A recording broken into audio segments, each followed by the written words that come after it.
Hello guys and welcome back into a new brand video. In today's tutorial, I'm going to show you how to create named credentials in Salesforce. So make sure to watch the video to the end and follow these simple steps. So now we need just to go to setup, and from here we access to the setup page, and we will need to search for named credentials. So I'm just going to type named credentials, and from here you will need just to create a new one. So basically, let's just wait for the page to load, and let's do a reload for the page. And from here, I'm just going back to the named credentials, and that's it. So now we can click on new, and from here, you will be able to start adding all the informations concerning the credential.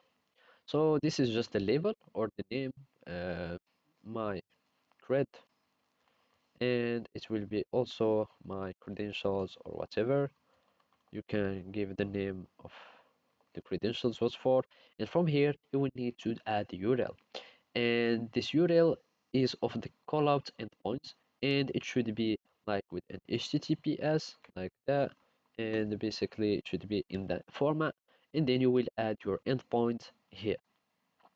After that, you will need to add the authentication. So basically you will need to start adding your external uh, authentications. If you have some external credential, you need to add these ones, and of course, add your client certificate. And after that, you can start adding some other options, like to generate authorization headers, or to allow formulas in the HTTP header, or to allow formulas in the body.